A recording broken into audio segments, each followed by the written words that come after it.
Good morning to everyone following this session. Welcome to this 47th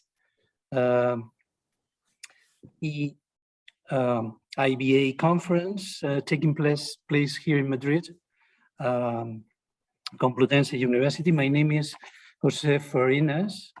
I am the chair of this session. This is an online session. Regular sessions, here is Anna Kilitfex. Good morning, Anna. Could you hear me? Good morning, yes. Just a second. Okay, thank you. So I was presenting the session. So again, good morning to everyone following this session. My name is José Fariñas. I am the chair of this session. This is an online session. Regular sessions are in the traditional format, face-to-face, not online sessions. I am physically in one of the rooms where regular sessions will take place tomorrow and the day after tomorrow. So there are some participants here, so they can make questions during your presentations and so on. Okay, let me start. We have 4 papers in this session. We have an hour and a half. So I want to confirm that Nikita Kuleshov is here. You are going to present the first paper. You are from St. Petersburg State University. Yes, yes. The second paper is going to be presented by Anna Kilifek. Sorry for the pronunciation. You are from St. Petersburg State University or from different university? I don't know. Yes. Yes, from St. Petersburg University, State University. Okay, so you are going to present the second paper. The third presenter is Q Lee. Yes. Q Lee. Yes. So you're here also, and the final presenter is Laura Marquez, who is from Adelaida. Q Lee is from where? From Beijing International Studies University. Are you from that university? Beijing? Yeah. International Studies? Yeah, I'm from there. Okay. Okay, so we have these 4 papers. You have to present these papers. You have 15 minutes for presentation, and after that we can spend a few minutes just for discussion or to make questions about your presentations. So please finish in time your presentations. So we have a few minutes for discussion and questions. Okay, so the first, let's start with the first paper, which is going to be presented by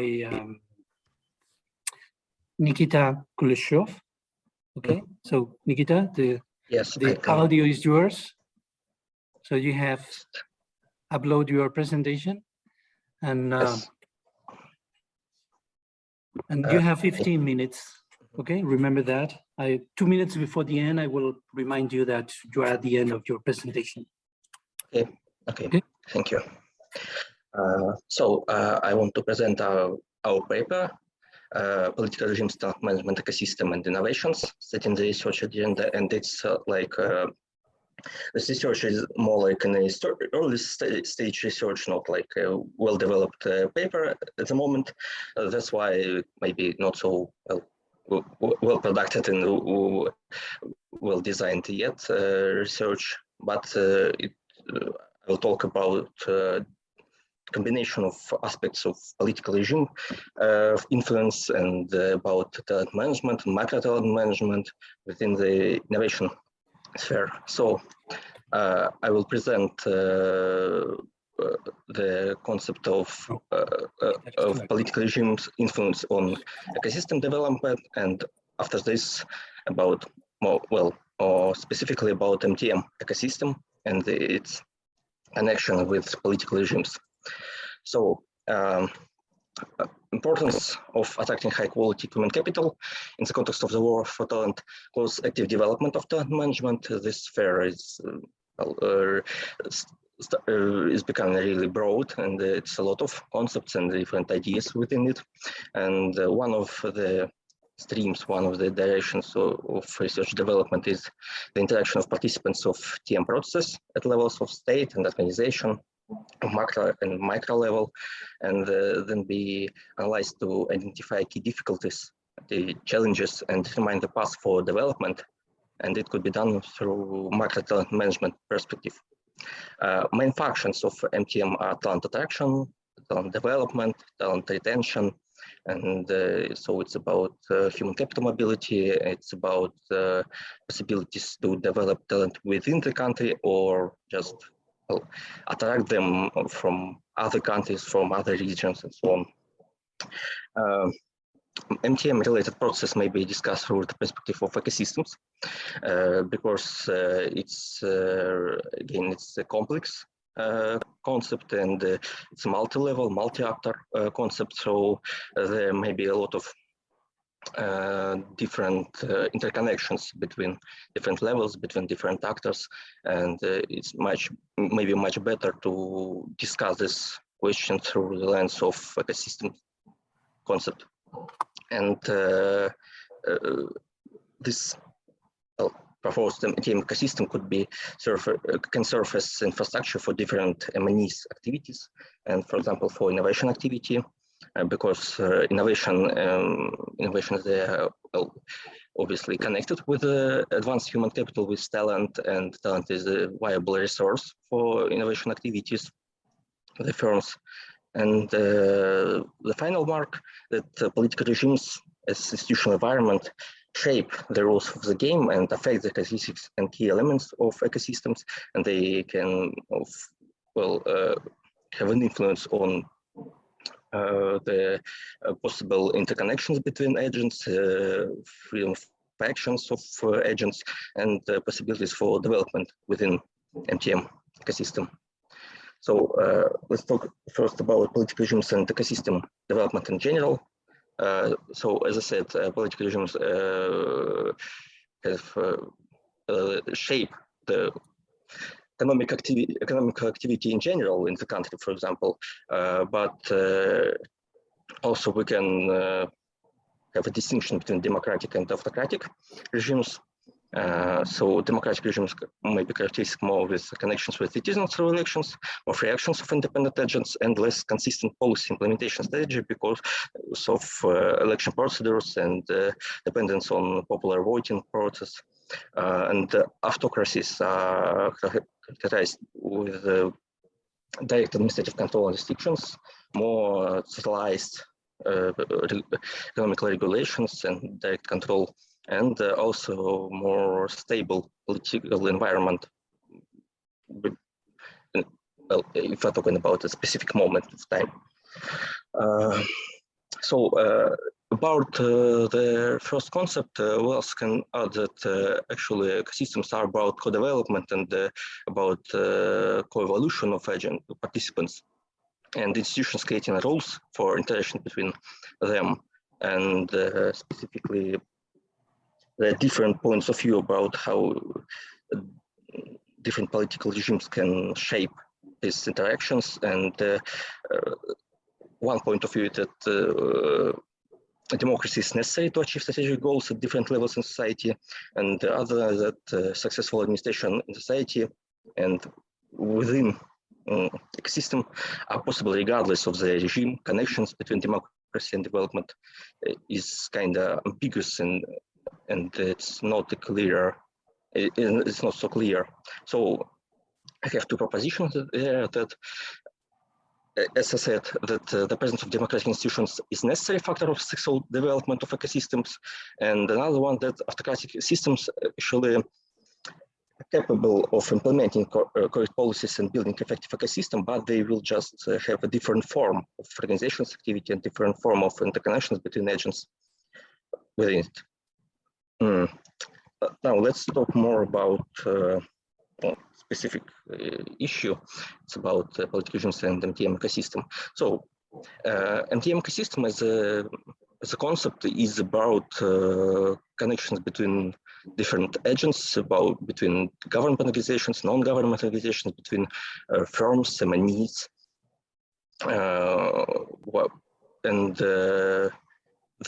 as I said, core functions of MTM is talent attraction, development, and retention.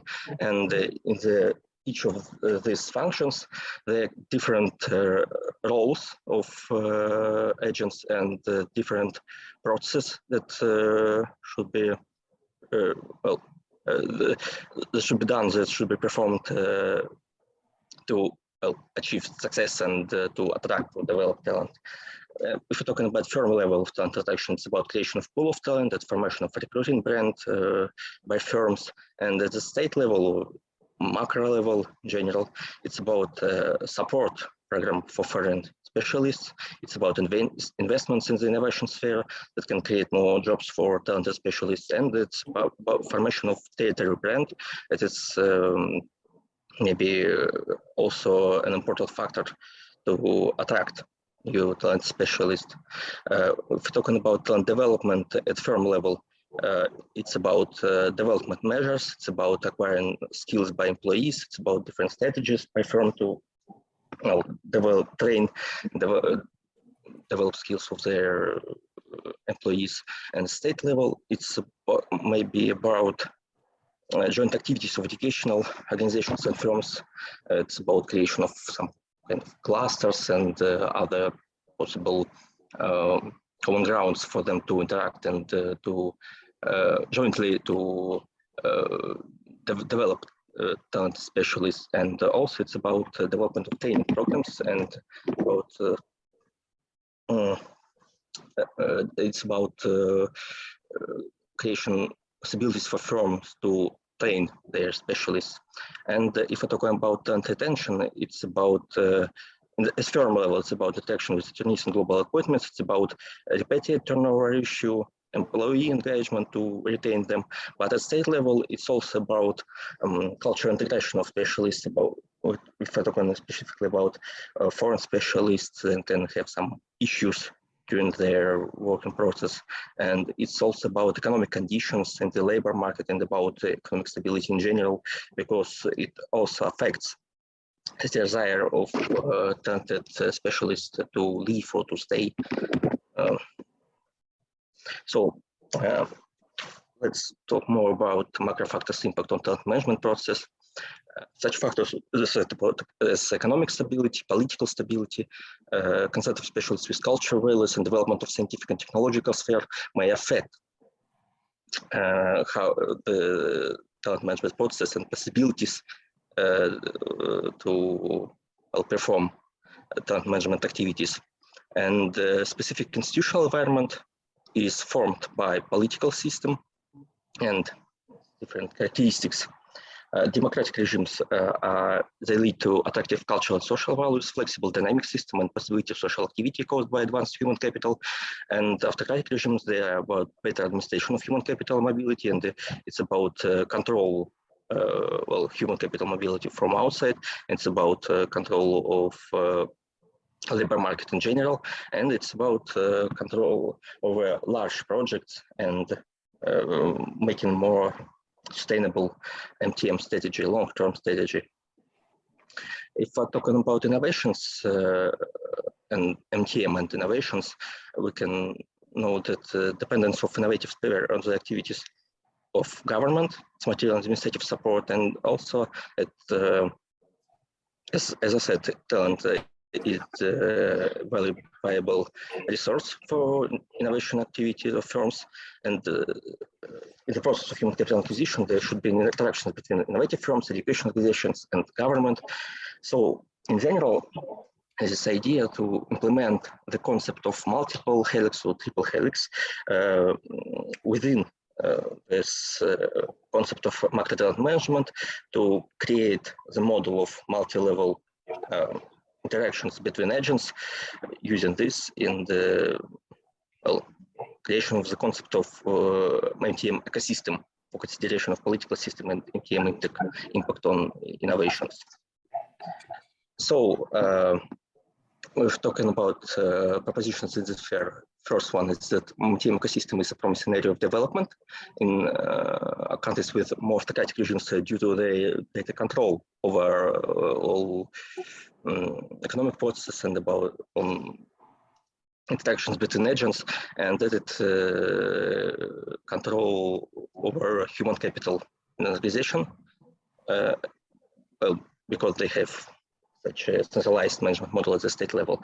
But if we're talking about long term, in order to achieve development of human capital, it's important to build a balance between the interaction of democratic institutions, which give more opportunities for penetration of agents in society, and the preservation of active state participation in the process of MTM in the country to, well, control all the mobility process, control different activities, and to mediate,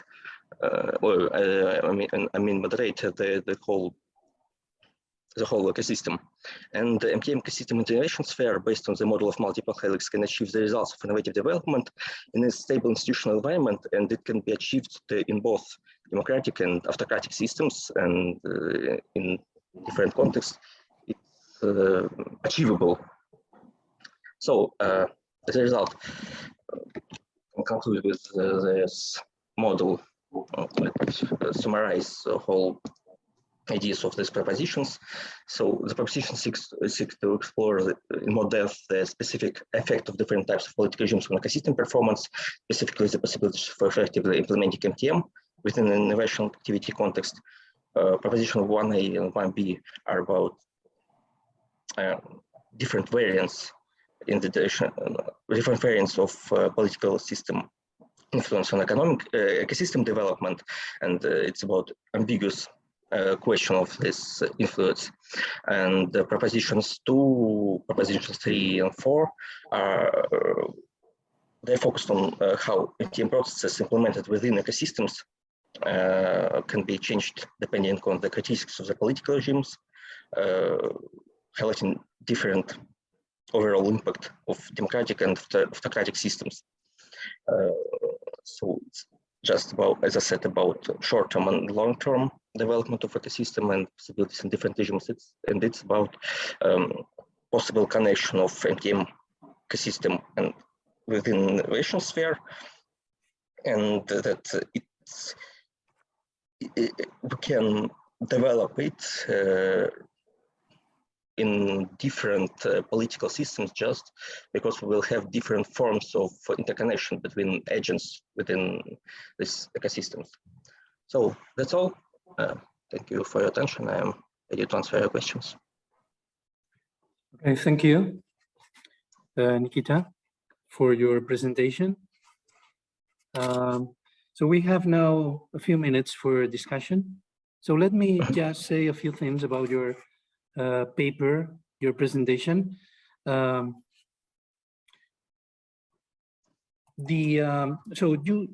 what you call macro talent management systems is a set of actions that taken by government and non-government institutions to increase human capital.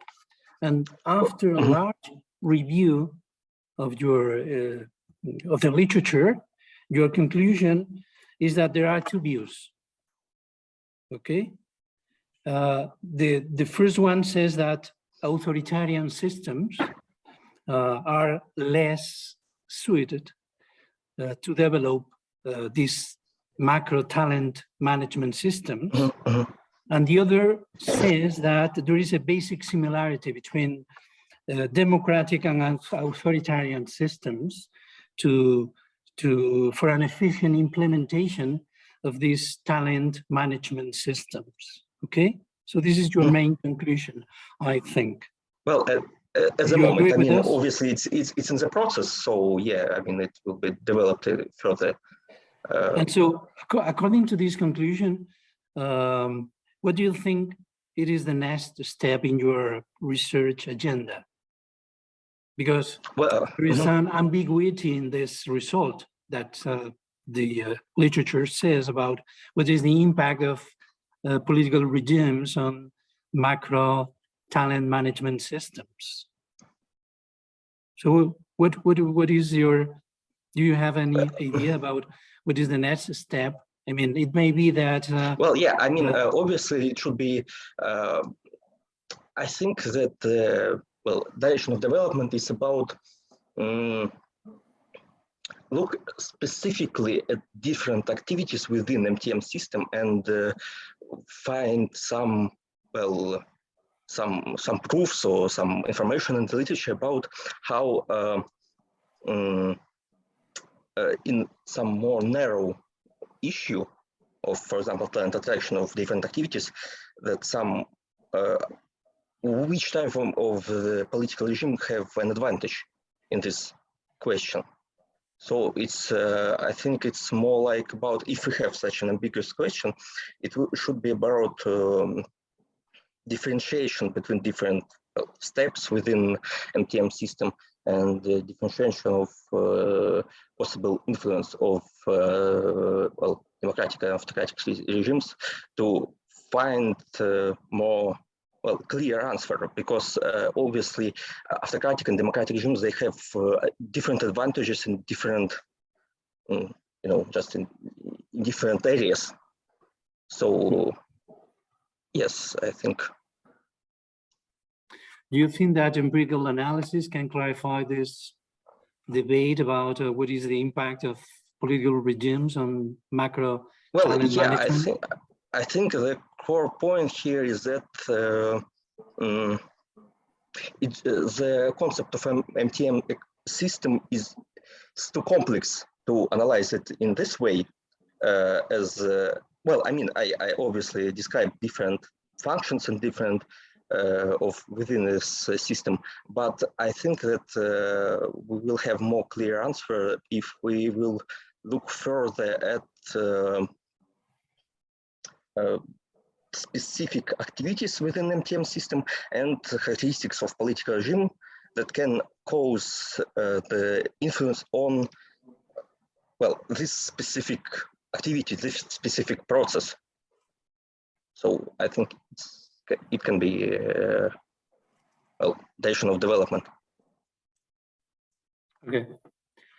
Okay. Thank you. Thank you very much for your presentation, Nikita. Thank you. It has been very interesting. So please download your presentation. And the next presenter is... I'm sorry, where I can download it? I mean, what do you mean I don't download it? Sorry? I mean, I just can stop my presentation, you mean? Yes. Well, yeah. What do you mean I can download it?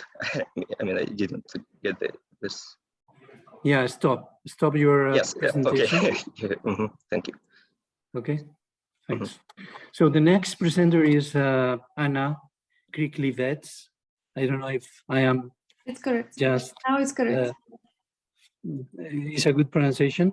Your paper is about generation diversity as a factor that is important in the area of talent management at the firm level, and what is the impact of that generation diversity on firm performance? So, so Anna, you have 15 minutes for your presentation. So mm-hmm. Please present yourself and explain what you think. Okay. Yeah, thank you very much. Good afternoon, dear colleagues. My name is Kriklivets Anna, and today I'm going to present to you our paper, which is about generation diverse talent management and its influence on firm performance. So, yes. I think I will not surprise you by saying that talent management today plays a vital role in modern organizations. So talent management practices are extremely important for diversity and inclusion policy development in businesses. And given that, the potential impact that the integration of these policies may have on firm performance should be taken into consideration more in depth. And what is also interesting, the generational aspect is crucially important here because it is known that people from different generations may have different values, different attitudes, behave in different ways, and also possess different professional orientation and motivation incentives. So the importance of the topic is even more strengthened by some massive worldwide trends that you can see on the slide. It's intensifying competition, increase life expectancy all over the world, and also the entrance of Generation Z into labor market.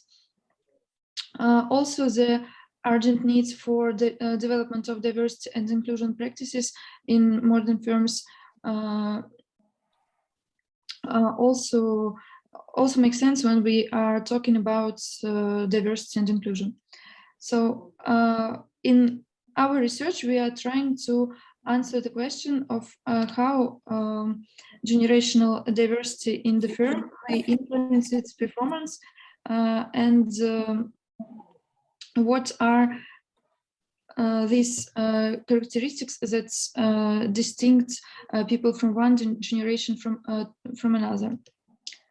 So here we focus on two things. First, we want to identify factors which influence generation diverse talent management practices, and on the second part, we are trying to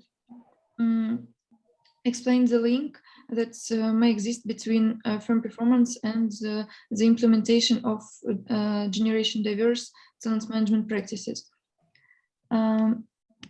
This logic is shown by our research questions.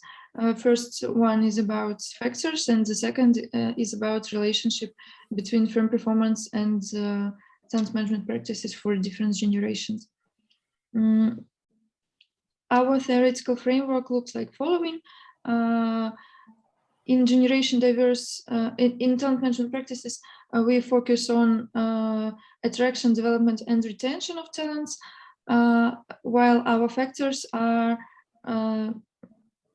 defined as country level, which are macro factors, and internal and external firm level factors. By internal, we mean some specifics that a firm has in itself, like its organizational structure, its specific of doing business.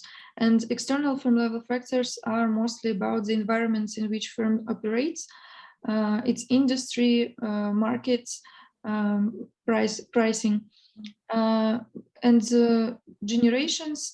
We consider only 4 generations, which take the largest part of modern labor market. They are baby boomers, Generation X, Y, and Z. So the research process, our research process has two main stages.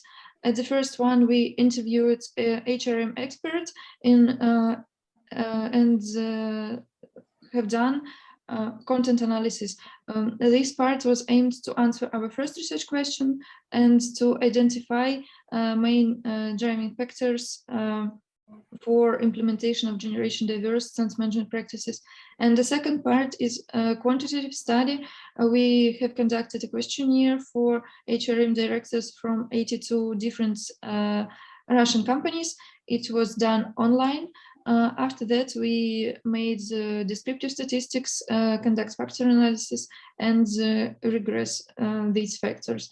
This stage was aimed to explain and describe the link that may exist between talent management practices for different generations and firm performance.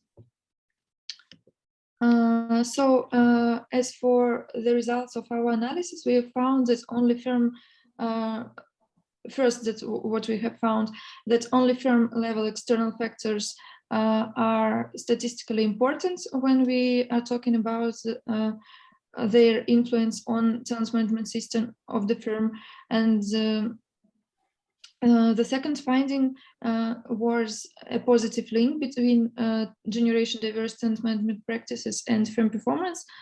So we conclude that companies should focus their attention on development of their talent management system in order to take into account what differences their employees can have while they are belonging to different generations, as it may improve their performance. We expect to theoretically contribute to talent management literature and to theory of generations by showing that managing different generations in different way can improve the performance. And also we have some managerial implications. We expect some managerial implications of our work, which is mostly about our second research question findings, that's working out talent management practices which consider the specific traits of each generation can improve firm performances and create a comfortable environment for all the employees. And also we set an agenda for talent management system development in modern organizations. So that's all for me for now. Thank you for your attention, and let's move to the discussion part. Okay. Thank you, Anna, for your presentation. Well, let me just say a few things about your paper. I read it with interest. I think it's quite interesting research. So your paper shows that there is a positive link between talent management practices that emphasize generation diversity. Mm-hmm. So with that focus, you have generation diversity in the composition of the management labor force of the company.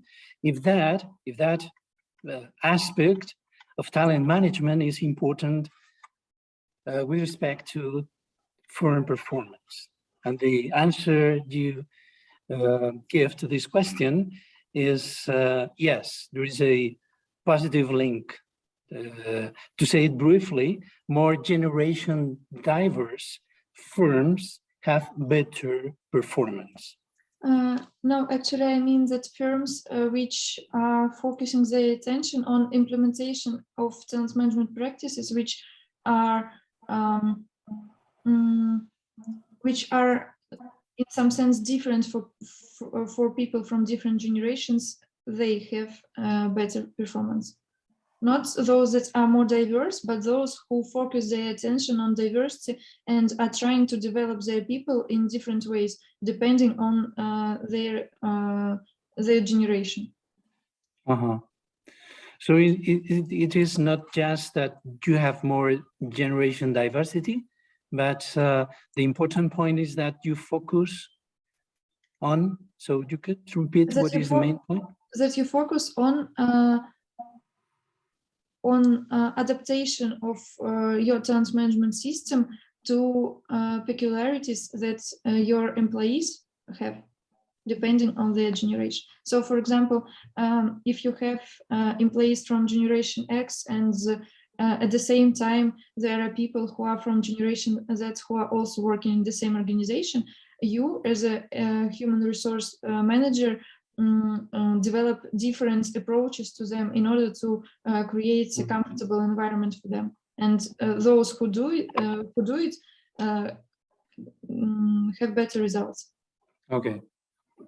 Okay, thanks for this clarification. Let me ask you about the data that you have constructed. You sent the questionnaire to almost 500 human resources management directors from 82 different firms. So 82 companies, so 82 directors. Yeah, so you send the questionnaire to these 82 different companies, and you obtain answers from almost 500 directors of people who is in human resources management of the firm, who is related with the human resource management of the firms. Okay. Yeah. So, and I would like to know if these firms are multinationals operating in the Russian domestic market, or rather they are Russian firms or multinationals operating in foreign countries. What kind of firms are these 82 companies? These companies are multinational, which obligatory should have a representative office in Russia, should operate in Russian market. So most of them are foreign multinationals operating in Russia? Yes. Yeah.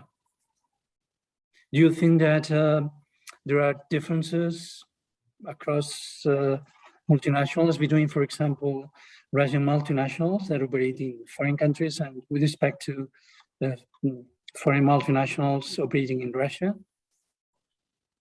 You mean differences in approach if foreign multinational operates in Russia or not in Russia?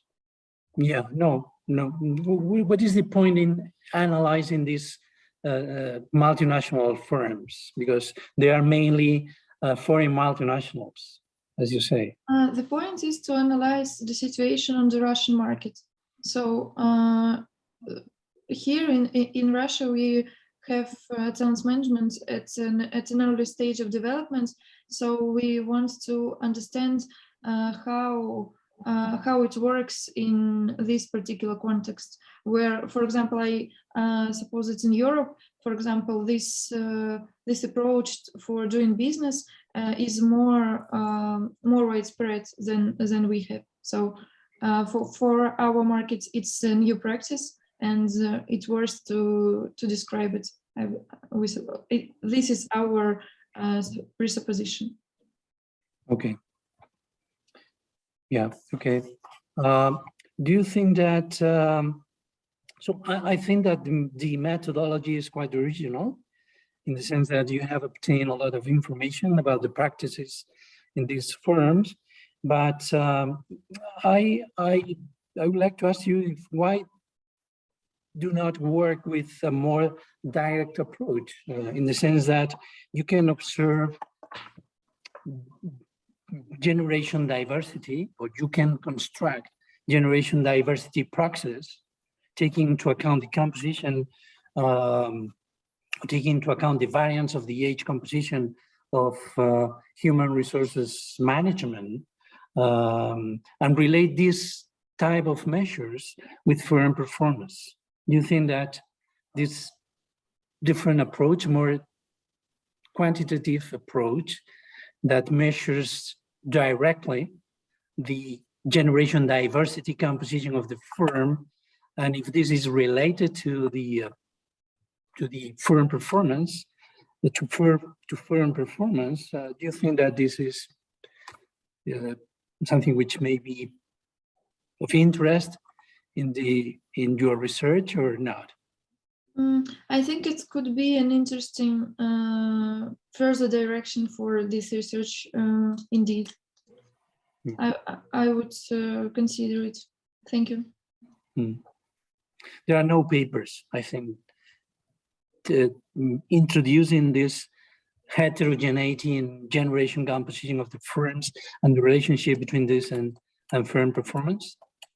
Are there any papers or research that have done this kind of approach, or that use this kind of approach? Or you asked me if there are any papers that measure generation diversity. Yeah, I think yes, but there are papers, of course, but Russian context and other emerging markets context, I haven't seen to be considered in this sense. Okay. Okay, so we have to go to the next presentation. Thank you very much, Anna, for your presentation. It has been, I think, very interesting. So the next one is, the next presentation is about, so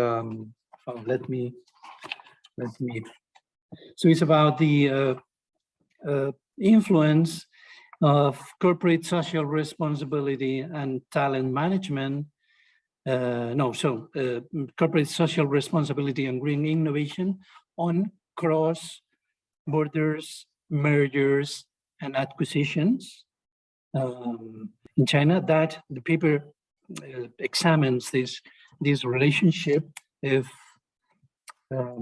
corporate social responsibility and green innovation contributes to the merger and acquisition completion.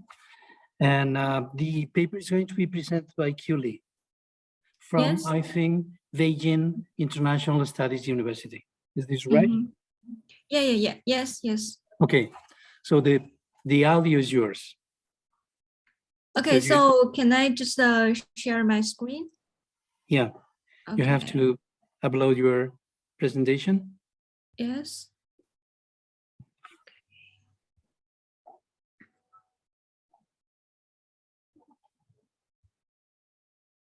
Okay. Yeah, this one. Yeah, perfect. Yeah.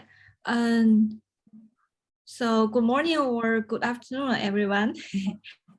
Yeah. I'm going to present this paper. It's good. Yeah. Good afternoon for you, I think. Good evening. Good Yes, afternoon. yes. Here Yeah, is okay. around 5 p.m. in China. Okay. Yeah. And the title is Corporate Social Responsibility, Green Innovation, and Cross-Border Merger and Acquisition Completion. And we have, altogether, we have 4 authors.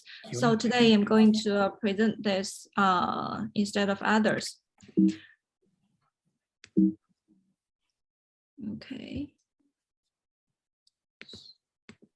Okay, so I would like to introduce research background first.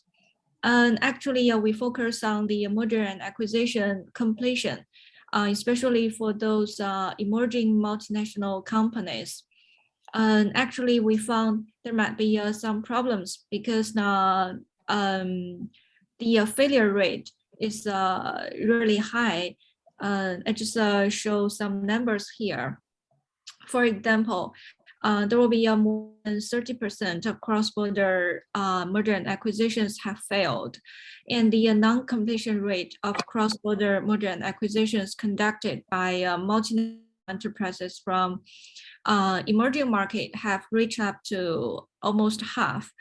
And then cross merger and acquisitions conducted by M&E developed countries is only 18.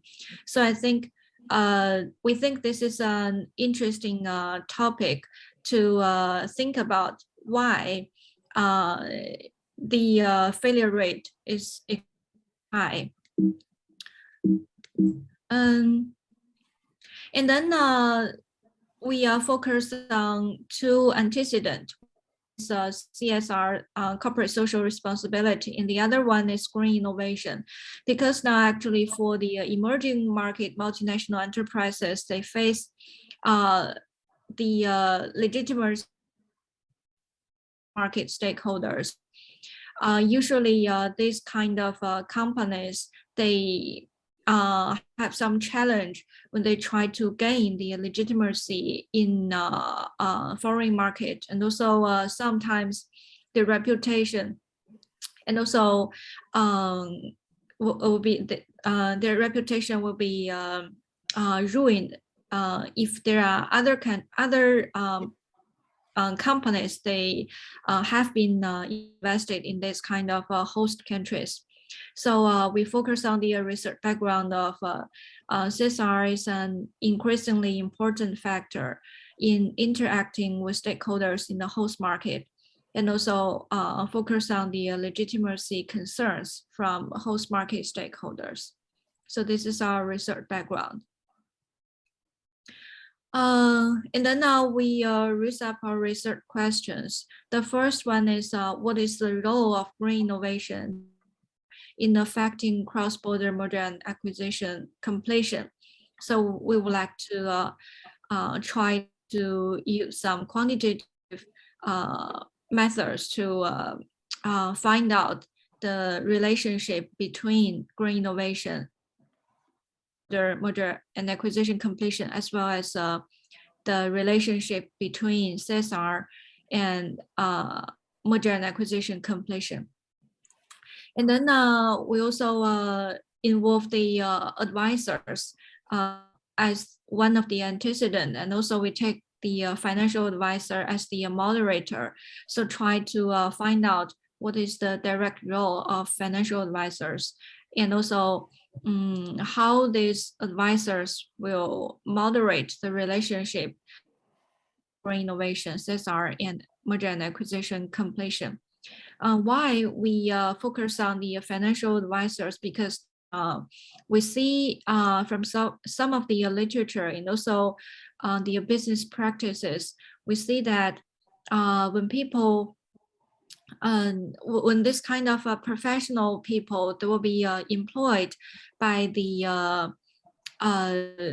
merger and acquisition company, the acquiring company, and the information asymmetry will be largely reduced. That means the information can be clearly transferred from the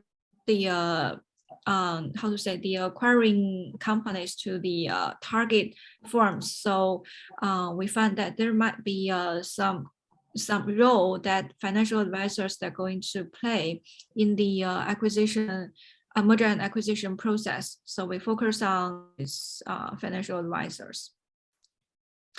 In our research citing is Chinese emerging markets, the multinational enterprises, to focus on the merger and acquisition deals. Okay, and then our model is like this. We have altogether 5 hypotheses. The first one is CSR to the merger and acquisition completion rate. We think the relationship will be positive because when you do a lot of CSR activities, then that will show that you are a responsible company. And also, you would like to do something good for the whole society, instead of not only focus on the financial performance, but you also take care of the environment, take care of the social, the whole society, and also your employees and your neighbors, etc. And the second hypothesis is from green innovation to EMNE's merger and acquisition completion rate. Because now we think the green innovation have 2 parts. One is green part and the other is innovative part. And for the green part, that means they try to do some green patent, try to reduce the waste and also protect the environment, and also use some new technologies. And the innovation part, innovative part, we think that there might be a long-term commitment. Then there will be of a partnership or partners that they will prefer to work together with this kind of long-term commitment, committed partners. So we think this is also a good factor for EMNEs, especially from China, to complete merger and acquisitions. So this another antecedent. The next one is a financial advisor. That means they can provide more clear information and transfer this kind of information from home market to host market to let other people know clearly what this kind of firms they really do, especially the CSR part and green innovation part. So the moderation, the moderating effect is also positive. And then we have another 2 moderating effect. We think that might be a negative, the hypothesis 4 and 5, because now we think there will be a complementary effect.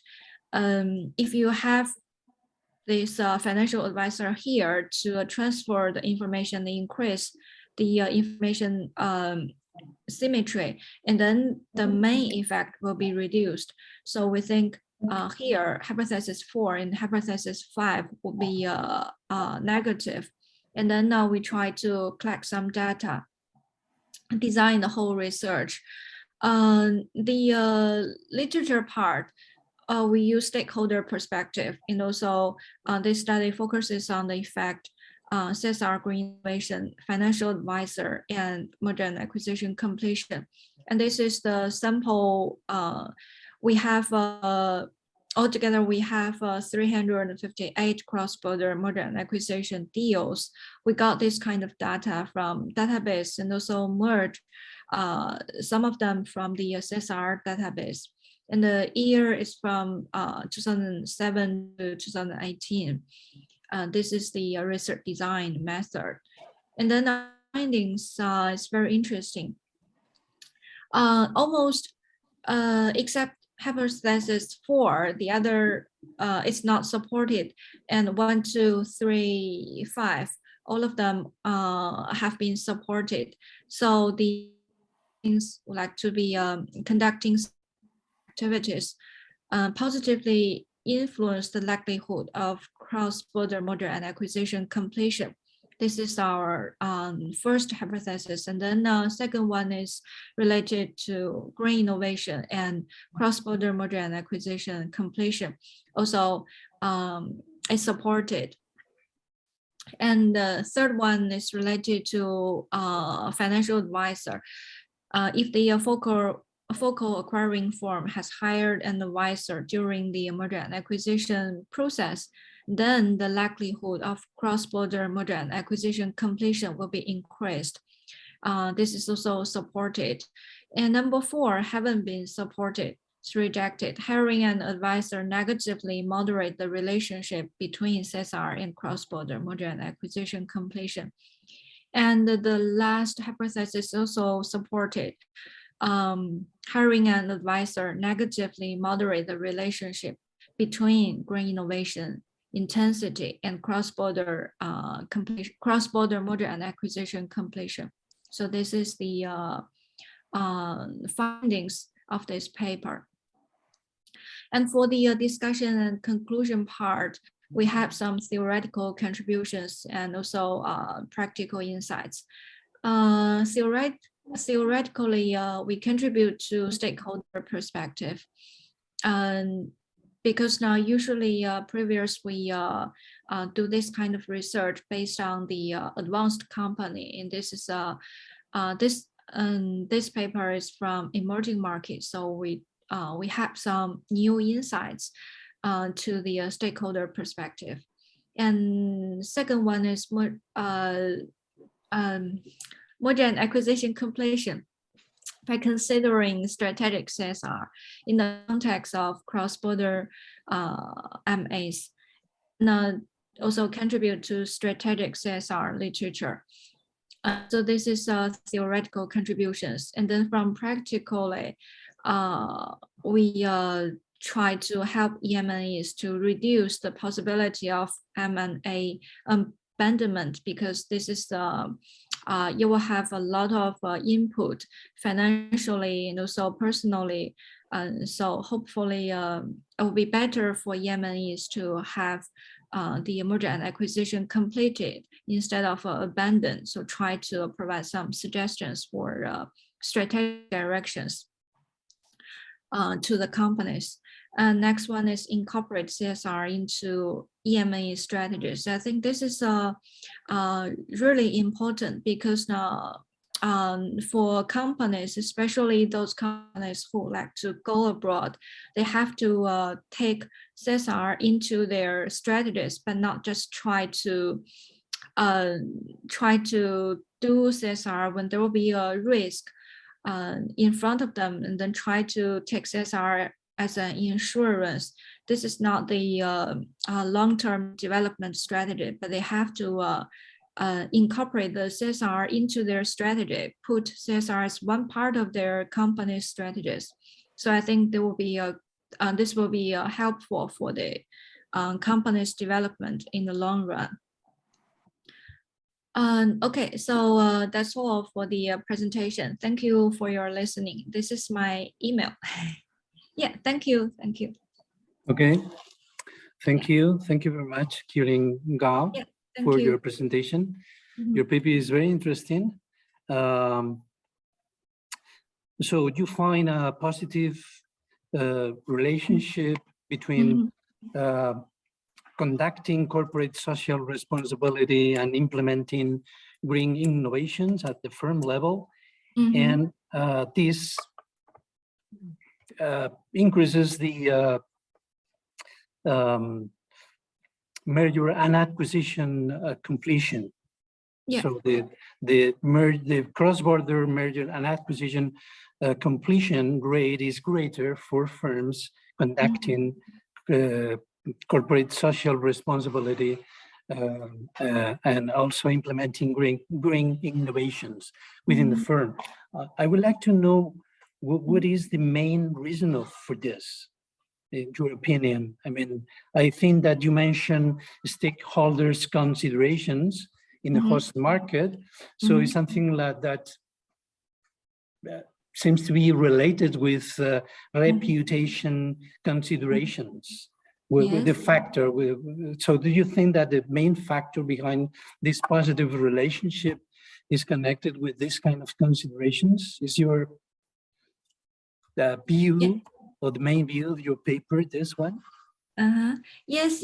I think what you're talking about is correctly the fact, because actually when you try to do the CSR activities and you do the green innovation activities, you will largely increase your reputation, because actually from the management practice, we could see that especially for those Chinese multinational companies, when they do some merger and acquisitions in foreign market, especially for those state-owned companies, sometimes their image or their reputation is not that good, because at the very early age, they haven't paid a lot of attention to the environment protection or the employees' benefit. So sometimes they're not quite satisfied. I mean, the host market stakeholder, they're not quite satisfied. But when you try to do the CSR, no matter in the home country or in the host country, because we have some literature talking about that, although some EMNs, they will do the CSR activity in home, home market, the stakeholder from host market, they can also see their, how to say, their good tension to protect the environment or to take care of the society. So the host market stakeholder, they will also think, yeah, this might be a very good company, and they try to think about the stakeholder benefits. And also from the green innovation part, I think the most important factor is the long-term commitment, because usually some of the foreign companies, they will think about Chinese company or other companies from emerging market. They will like the technology. They will just try to seek some strategic assets in the host market. And so this kind of cooperation is not that good. So when you try to do a lot of green innovation, this host market government or stakeholders, they will think that, yeah, you are really a good company, because you think about long-term development, and also we would like to cooperate with you because you have the long commitment into this merger and acquisition deal. So I think that might be the reasons. Yeah. Okay. Yes. Thank you. Thank you very thank much. you. It's Thank very you. interesting. Just on a small point, your empirical analysis is a regression analysis, a logic estimation. Yes, logic. Where you include a lot of controls, a lot of variables that are controls. In that list of factors, you do not include any those classical factors influencing or determining the decision of firms to merge. For example, economies of scale. So I think that it will be interesting to include some factor that may be connected with those classical factors that influence merger and acquisitions. And well, this is just a suggestion. I don't know if maybe it's difficult to find variables that measure this kind of factors, but they may be important in the sense that if they are emitted and they are correlated with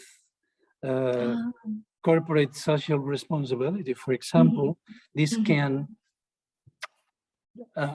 may have effects on the coefficient that you are estimating. That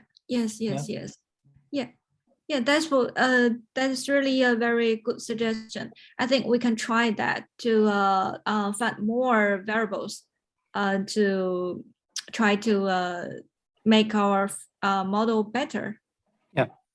Okay. Thank you. Thanks. Thank you very much. Thank you very much. Thank you very much for your presentation. That has been very interesting. And the last presentation is from the University of Adelaide. The presenter is Laura Marquez, and the paper is about the relationship between firms, exports, and border crossing imports. And somehow the paper is related with this recent literature on global value chains and how the fragmentation of production that implies in many cases the import of intermediates can have influences on exports. So the audio is yours, Laura. You can you have 15 minutes for your presentation. So upload your presentation. Thank you very much. Yes, can you see it now? Yeah. It's so I'm not sure if I'm. Can you? You can put your presentation in the full screen, maybe, or yes. You prefer that? Okay. Yes, I'm sorry. I just have two screens, and I'm just trying again because I have some problem with the other screen.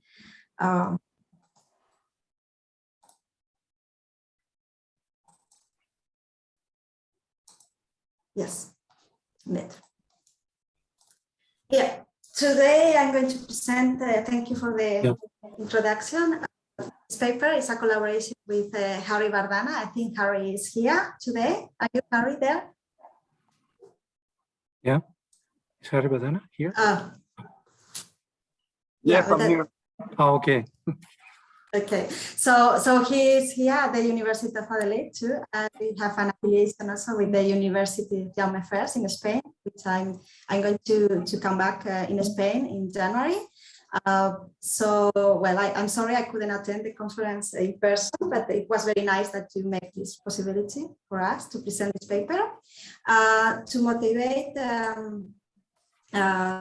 this paper is related, as you mentioned, with the global value chains literature, and there is some previous related research that has demonstrated and has discussed that participation in the global economy weakened during the Great Trade Collapse, during the global financial crisis, and some evidence at that time suggested that change in trade policy did not play a large role. But more recent research was investigating whether the GFC marked the start of a reversal of the rising trend in the global value chains of the global intensity. There are some authors that mention that from 2011, it seems that the international production fragmentation halted, and some argued at the time that lower ratios were likely to remain.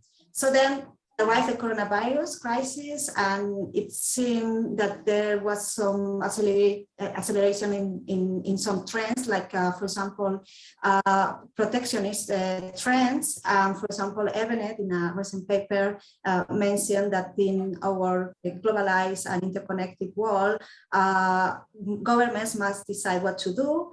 One option might be discriminating against foreign suppliers, and this might be part of the solution for some. So the research question in this paper is to what extent protectionism reshapes supply chains in emerging markets. So if we have two main objectives. The first one is analyzing the relationship between protectionism and supply chains. And the second one is we want to provide evidence for emerging market firms. We make 4 main contributions to the literature. First of them is that we analyze the role of increased protectionism in supply chains. To do that, we rely on the business network model by Johansson and Wanley. We also make a methodological contribution. So we analyze in a multi-level analysis, in a hierarchical model. We analyze the consequences of protectionism. Protectionism is something that is at country and sectoral level. So a particular country might decide to introduce trade barriers. So they change the trade policy. And this trade policy might be selective for some sectors or products. And we also look at the effects on supply chains, and the supply chains there are also different levels relevant here. So different level, the country and sector level, because we can look the supply chains at country level and also what is happening in different products or sectors. So we also try to understand how the global context is influencing how easy it is to do business and internationalize for emerging market firms. And also we try to understand better the relationship between the so-called deglobalization, which is it has been defined as the process of weakening interdependence among nations, like presently in 2019. What is the relationship between this and cross-country flows? The main results are, we find that actually protectionism reshapes supply chains, and particularly for our application, we find that after the introduction of protectionist measures in emerging markets, the position of its firms within global networks deteriorates. Emerging market firms decrease their participation in global supply chains, and actually emerging market firms supply chains become less global. So just to introduce a little bit of IB theory and how we relate to this theory, when we look at the internationalization process, we can think that the internationalization is also within a network. So it depends on a firm's relationships and the network. So when we look at this model by Johansson and Wanley, we have the state and change variables, and these different variables are interrelated. So what we actually look is how this moderation, this political environment moderates these relationships. So that's how we look at this. And actually, when in a previous research I was involved in, I work with at country level. So we examine the involvement of countries into production networks. So when we look at that, at that time, it's a paper from 2015. So we distinguish between intermediate and final goods. And so we follow from which countries a particular country A was importing. So we had information from the rest of the world, and we could see from where they were importing and to where they were exporting. So we could follow the value chain and to see, to pay attention to how the network was and what was the position within the network.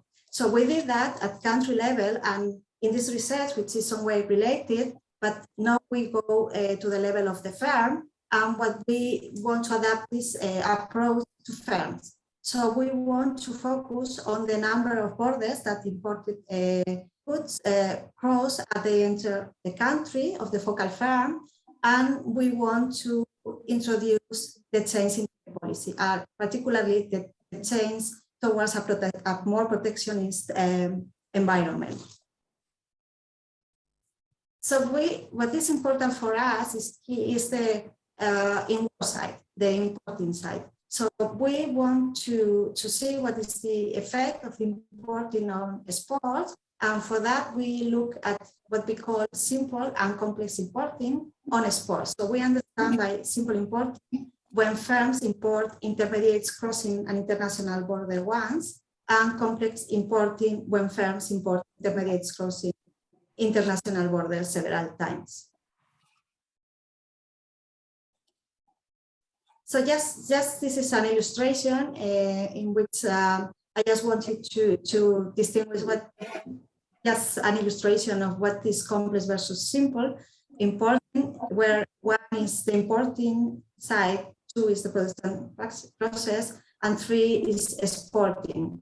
So here is just that in a context of trade liberalization, the longest the network, the production network, we can expect that the better is going to be the position in the network, and the highest the value of exports, or the better the position in order to export by the firm. And so this is something that can be modified to introduce in a context of protectionism.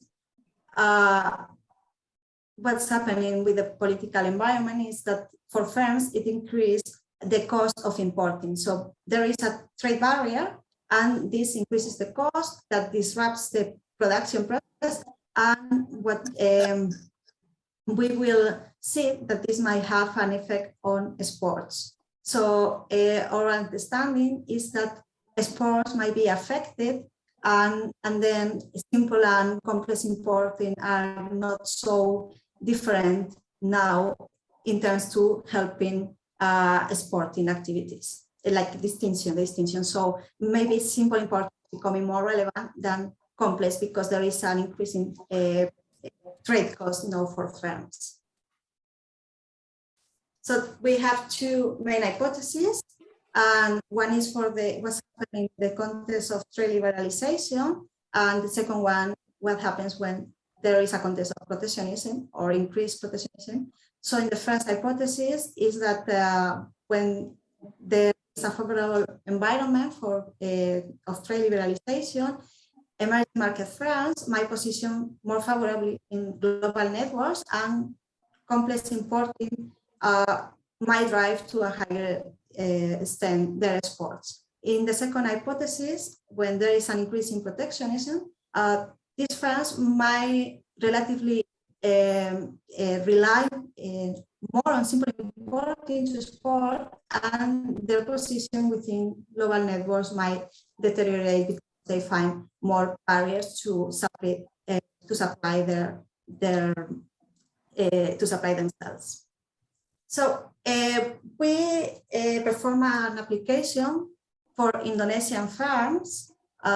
So we have data of Indonesian firms for 2 years. Indonesia is an interesting country, emerging market, is a large country that underwent a deep liberalization process that started at the end of the 80s. And after the global financial crisis, experienced an increase in protectionism. So it's not only that tariff increased, but also non-tariff measures. So for example, in the Global Trade Alert database from 2009 to 2014, there were implemented 60 free non-tariff methods. So what we do is to use firm level data of the World Bank Enterprise Surveys in the 2 years available, 2009 and 2015, and they cover around 1,500 firms for every year. And we use different methods, as I anticipated. We have multi-level research, so we use firm level data with the World Bank Enterprise Survey. So we use different methods that are relevant for our research. So we have information on foreign input sourcing, other firm level characteristics, like labor productivity, exports, foreign ownership, the number of employees, adoption of foreign technology, and if the firm has any type of international certification. We also use methods at sector level, and we use a decomposition of value added. Particularly, we use input-output tables, and so we distinguish the share of foreign inputs that cross a border only once, and the share of foreign inputs that cross a border twice or more. So this is key for us to distinguish between simple and complex importing. Here is just an illustration of the decomposition, so how it is obtained and what is relevant for us, and the number of borders that the goods imported are crossing. So this blue in the left side, this is the part that is relevant for simple importing, the foreign value added of domestically used products. For complex importing, we have here 2 magnitudes that are relevant for us, that consider that the goods that are imported have crossed 2 or more borders. So there is a shortcoming to measure supply chains. And one of the methods that we have and we obtain from the World Bank Enterprise Surveys is that this import sourcing is only if we know if firms import or not. So it's only a narrow slice of the firm's overall supply chain strategy. So what we do is to merge information that we have for firms and to merge information that we have for sectors. And then what we do is to build treatment measures that are an interaction of the firm level and sector level once we merge in which sector is every firm. So our 2 measures of interest are the simple importing, and this is measured as the percentage of foreign input in final goods production that cross a border only once. And the second one is the complex importing, that is the percentage of foreign input in final goods production that crosses a border twice or more. So the method that we use is matching.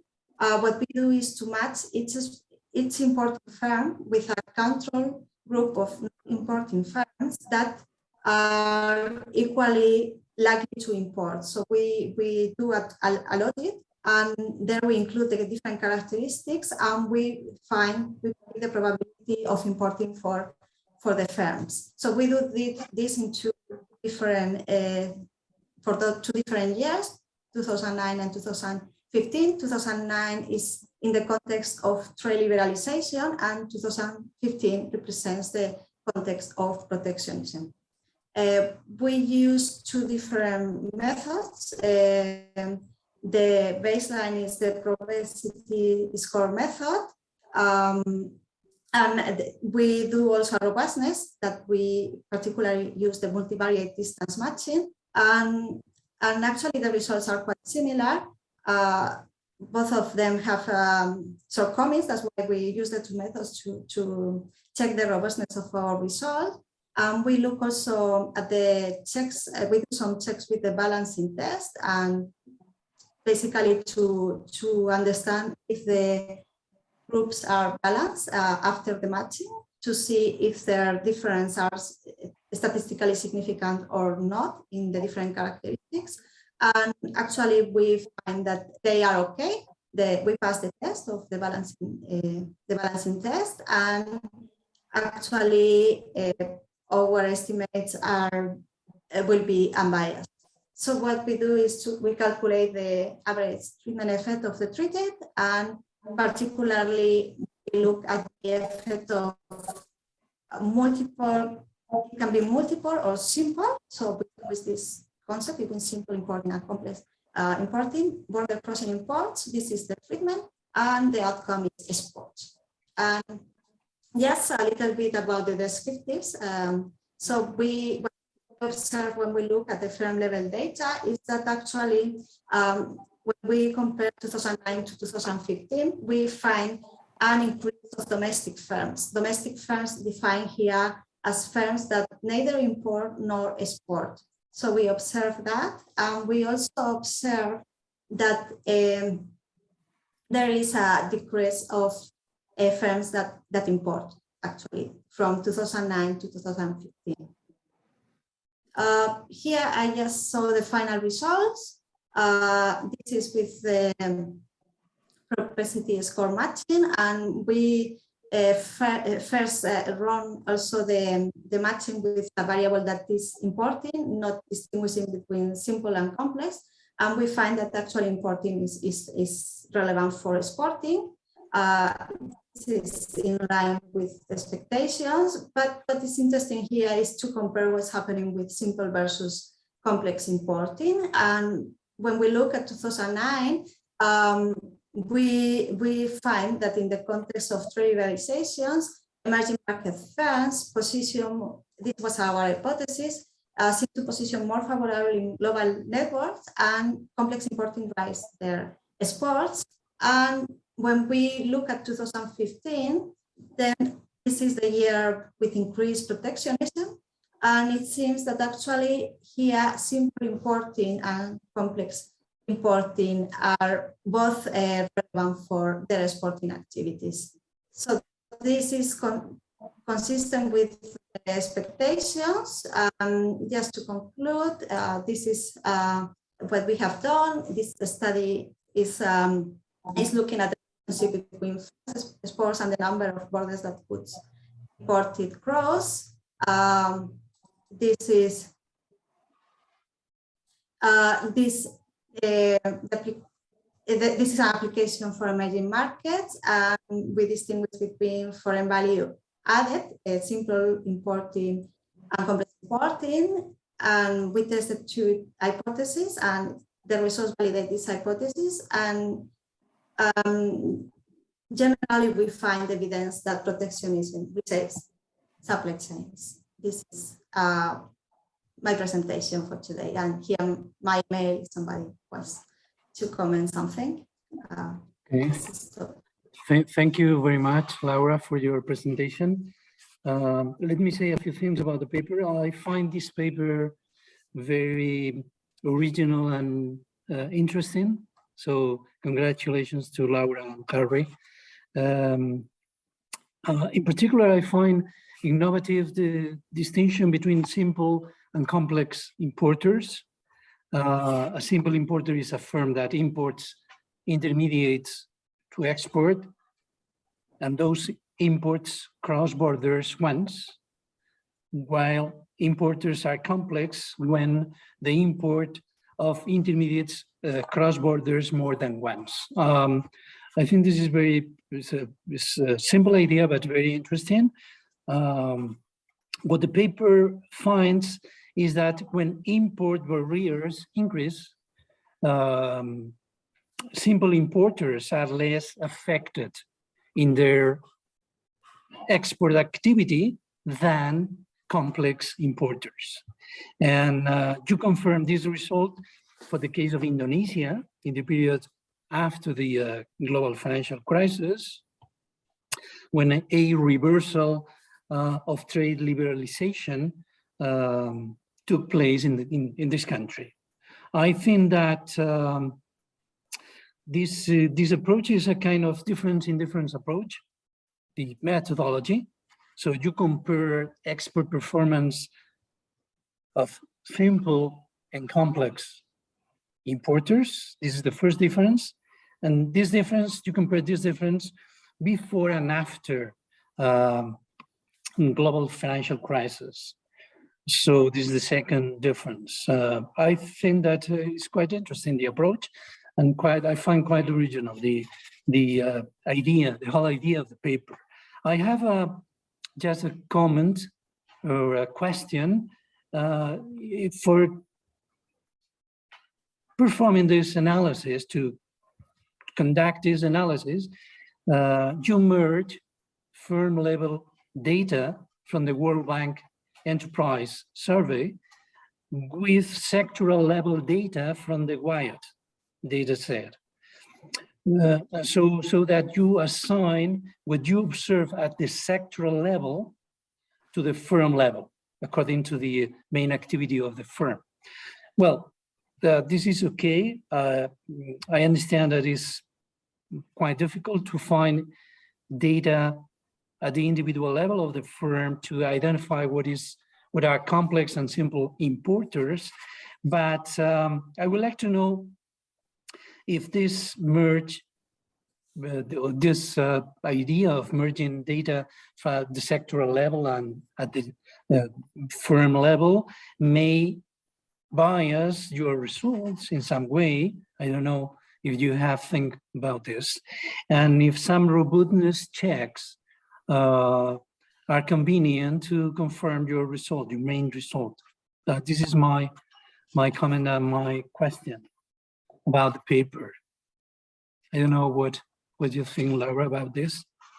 Oh, thank you very much for the question. Maybe we should discuss more about that. I'm not sure if you want to say something about that, Harry. I think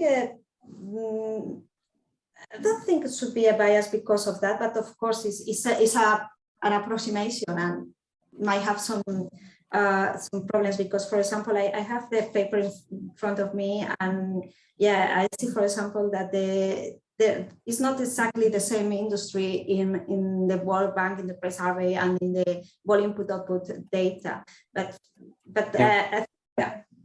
I think we did. Yeah, maybe you have to aggregate. So in the Yes, WIAT level, I think that is very aggregated, or is much more aggregated at the sector that you can identify for the firm. Maybe this is the main concern. Yeah, and probably we have to be more explicit at mentioning this limitation. But I cannot think of any better method of how to follow this number of borders if we don't do that, because we don't have firm level data to do that. The data that we have about firms is if they import or not, and if they export or not, and then we can have this sector level information that then in this case we can do the composition, and then we can calculate how, or we can understand how many borders the importing goods cross. So yes, for example, in food and tobacco, when we look at volume input-output tables, it's included food, tobacco, and beverages. So yes, there might be some. There are some assumptions here that should be maybe mentioned more explicitly. But I don't think this should create a bias towards any side. If this is the concern, it's not that there is any direction. I mean, it's just an approximation, and I think the approximation is the best that can be done given the data limitations. Okay, thanks. But thank you. If somebody has any suggestion on how we could do it better, or maybe where we could find other data that might help, happy to hear about that. No, I think it's quite difficult to find data at the firm level that gives you this kind of information. But the whole paper, I find that is quite balanced, in the sense that you deal with questions and you give answers which are quite reasonable, and from the methodological point of view. Okay, so I don't know if anyone here in this room has a question or something with respect to this. I forget in previous papers to ask you, but we have just a couple of minutes more. No question? Yes? Okay. So there is someone here that want to ask to Anna. So you can, yeah, you have, oh, there, okay. Yes, please come here. So this is going to be a question for Anna Kriklivets. Anna? Are you there? Yes, okay. So one of the persons who are here in the room want to ask a question to Anna Kriklivets. Okay, so go ahead. Anna. So this is a question for Anna Kriklivets. I don't actually hear you. Could you hear? Mute, yeah. Maybe she's speaking and we cannot hear her because her microphone is muted. Yeah. See, Anna. Yeah, your microphone is closed. Okay. I think that we cannot. We can send a message or. Yeah, I think you should click there. Here? No, over there in Anna, and it says solicitar audio. Yeah, maybe that. Oh, Anna, yeah.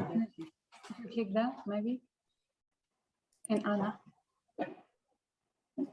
Yeah, maybe that. This is Anna Krishno, yeah. Yeah.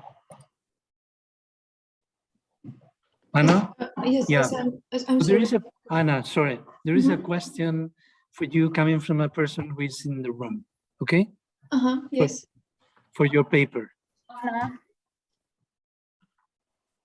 Hello. Yes, please. Yes. Yeah, hi, my name is Kripa and I'm from University of Las Palmas.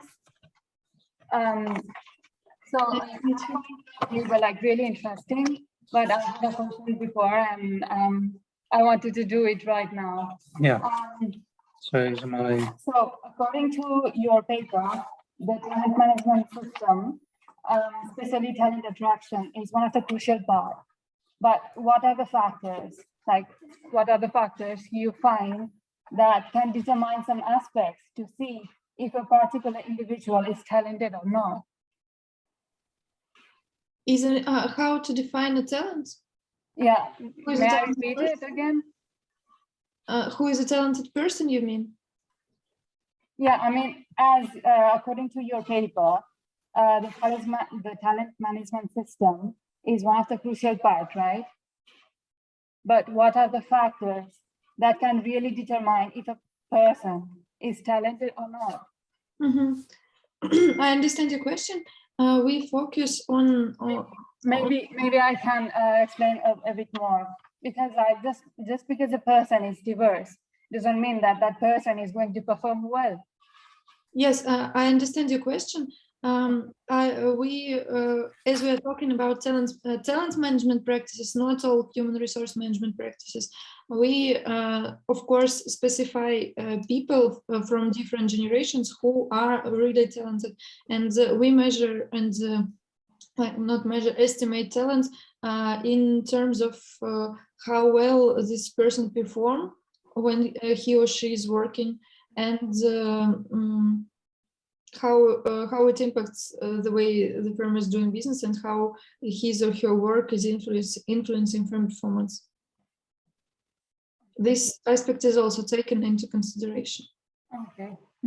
Thank you. Okay. It's okay. Okay. Yeah. Thank you, Anna, for your answer. So we are at the end of the session, and thank you very much for your participation, for your contributions. They have been very interesting. I think it has been an interesting session.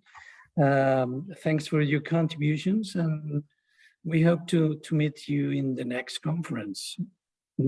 I don't know if you have something to say. at the very end of the session. So, Hope to bye-bye see from, you in the next one. okay. Bye-bye from Madrid.